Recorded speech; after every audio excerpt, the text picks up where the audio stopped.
Hai anak didik Ibu kelas 7, masih ingat dengan Ibu? Iya, Ibu Yanti Magdalena Tagalung. Seperti pada saat kita kegiatan MPLS, Ibu memperkenalkan diri untuk dipercayakan untuk mengajar IPS di kelas 7. Ya, sebelum kita mulai materi kita, ada baiknya kita bahas dulu sedikit apa sih IPS itu. Di waktu SD kalian sudah belajar mengenai IPS. Tapi tahukah kalian IPS itu terdiri dari beberapa disiplin ilmu? Ya, kita berbicara mengenai alam, ya, interaksi manusia dengan alam itu nanti adalah geografi. Kemudian kita berbicara mengenai sejarah masa lalu, kejadian masa lalu itu adalah sejarah. Kita berbicara mengenai keuangan, perdagangan, itu nanti dibahas dalam ekonomi. Kemudian ada dia nanti interaksi atau hubungan berteman, itu adalah sosiologi. Nah, ini adalah gabungan dari ilmu IPS. Kan tetapi kalau untuk jenjang SD dan SMP, semua mata pelajaran itu digabung menjadi satu yang disebut nanti dengan IPS. Nah, tetapi pada saat kamu di SMA, IPS ini dipisah-pisah sesuai nanti dengan jurusannya. Ya, jadi agak lebih mendalam. Nah, untuk semester 1 ini nanti kita ada 2 KD. KD pertama nanti dia berhubungan dengan manusia, tempat, dan lingkungan. Berarti manusia ini dia nanti berdiri atau beraktivitas di dalam tempat. Tempat ini dia nanti terdiri dari berbagai macam komponen abiotik dan biotik yang saling berinteraksi nanti dengan manusia. Itulah dia nanti disebut dengan lingkungan. Nah, nanti KD yang kedua dia berhubungan dengan interaksi sosial. Di dalam kita berinteraksi perlu yang namanya tempat, perlu yang namanya ruang. Ya, nah jadi untuk bahasan Ibu pada saat ini, KD 1 itu dia nanti terdiri dari berbagai macam subbab. Ya. Salah satunya nanti adalah bagaimana ruang dan interaksi antar ruang. Jadi yang perlu kamu pahami dulu adalah konsep ruang itu apa. Ya, ruang itu apa? Kemudian interaksi antar ruang itu apa? Sama seperti kamu berinteraksi. Kalau hanya satu orang itu bukan interaksi. Tetapi kalau ada 2 orang saling berkomunikasi dan saling mempengaruhi antara si A dengan si B, terjadi komunikasi yang sering dan berlanjut terus-menerus, itu disebut nanti dengan interaksi sosial. Ruang juga begitu. Ya.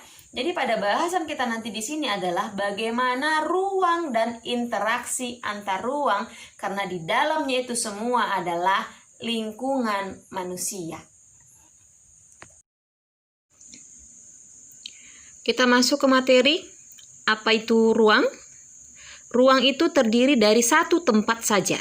Contohnya ruang A, ruang B, atau ruang lainnya. Ruang adalah tempat. Tempat di mana manusia itu tinggal, tempat di mana manusia itu bercocok tanam, tempat di mana manusia itu melakukan perdagangan ataupun aktivitas yang lainnya. Gambar tersebut adalah contoh dari ruang. Ruang adalah tempat manusia melakukan segala aktivitasnya untuk memenuhi kebutuhan hidupnya.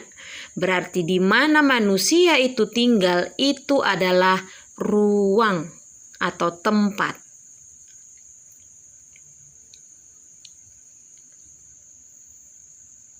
Kemudian tadi kita bahas ruang. Kemudian apakah itu interaksi antar ruang? Ya, interaksi antar ruang. Antar berarti ada 2 wilayah yang saling berbeda. Perhatikan ilustrasi. Ruang A, ruang B, atau tempat A, tempat B melakukan interaksi. Dengan demikian, apa itu interaksi antar ruang?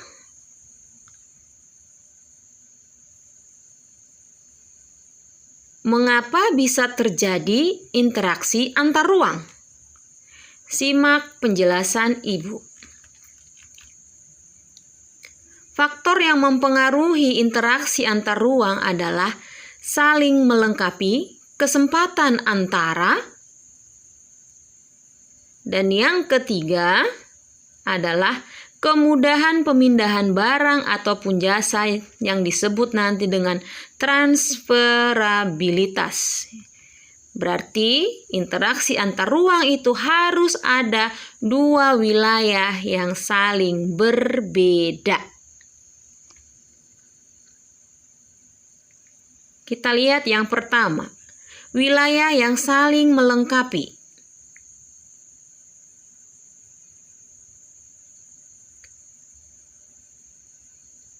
Surplus artinya banyak dan melimpah.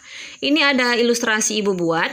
Dua wilayah yang memiliki sumber daya alam yang berbeda. Ada surplus sayuran di wilayah A, ada surplus ikan di wilayah B.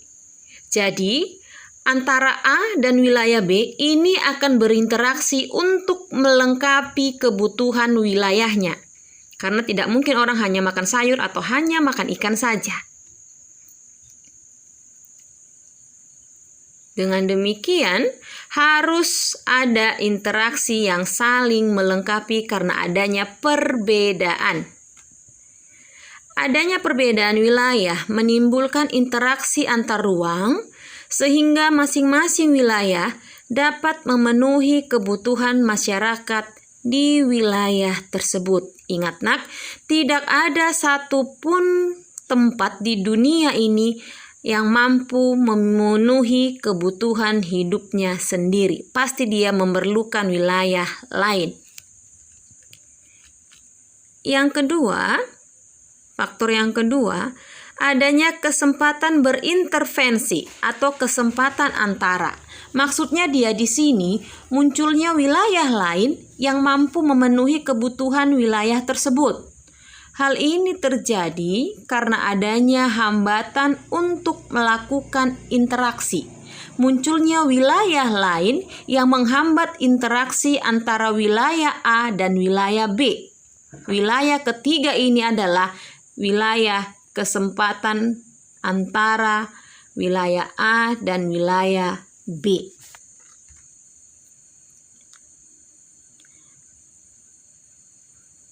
Perhatikan ilustrasi berikut supaya kalian lebih paham.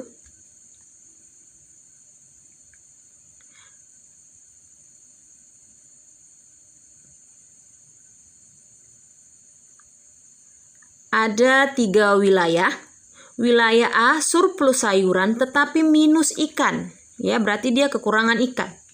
Sedangkan wilayah B surplus ikan tetapi minus sayuran. Sedangkan wilayah C surplus ikan minus sayuran. Kira-kira apa yang terjadi pada 3 wilayah ini? Akibatnya wilayah A akan lebih kuat interaksinya ke wilayah C. Dan wilayah A ke wilayah B melemah. Kira-kira mengapa bisa terjadi demikian? Karena adanya hambatan mengakibatkan adanya wilayah menjadi melemah interaksinya. Contohnya wilayah A dan wilayah B tadi.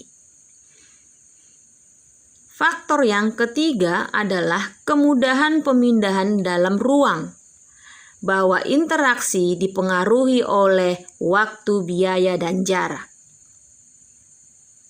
Perhatikan kedua gambar tersebut. Gambar yang pertama itu jalannya mulus sekali pada saat mereka melakukan distribusi barang. Yang kedua bisa kalian lihat, jalannya begitu jelek. Dari ilustrasi tersebut, apa yang dapat kalian jelaskan?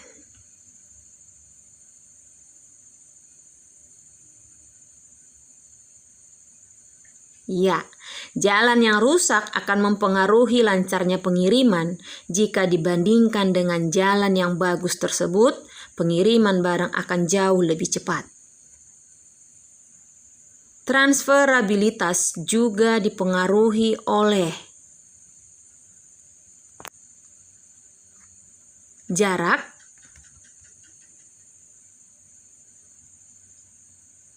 biaya transportasi. Dan yang ketiga adalah kelancaran pengangkutan. Dengan demikian, Ibu minta kalian jelaskan pengaruh yang ketiga tersebut terhadap pemindahan barang dan jasa.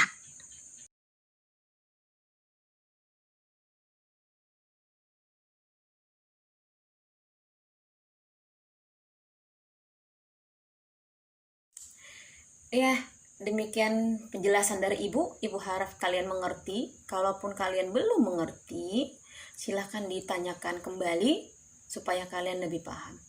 Nah, ini videonya hanya kurang lebih 10 menit ya. Pembelajaran kita ada 1 jam pelajaran, 1 jam berarti 60 menit. Nanti sisanya Ibu akan bertanya langsung kepada kalian melalui video call. Nah, tadi di antara video-video Ibu itu ada beberapa pertanyaan yang Ibu buat. Nah, silahkan dicari jawabannya ya. Silahkan dipikirkan jawabannya, bisa kalian cari dari internet ya, bisa kalian cari dari buku yang lain. Nanti Ibu kasih waktu 15 menit kalian untuk mencari jawaban dari pertanyaan Ibu. Kalau kalian perhatikan tadi ada beberapa pertanyaan di sela-sela video Ibu. Nah, silakan dipertanyakan, silakan dicari ya. Nanti pada saat waktu setelah 15 menit kalian mencari jawabannya, Ibu akan melakukan video call langsung kepada kalian. Ibu akan acak namanya ya, si A dulu, si B dulu, si C dulu. Jadi handphonenya tetap aktif ya, jangan dinonaktifkan. Karena Ibu akan melakukan interaksi langsung atau pertanyaan lisan kepada kalian. Tidak usah takut. Ibu hanya mau melihat sampai di mana pemahaman kalian. Oke, sampai ketemu pada video selanjutnya.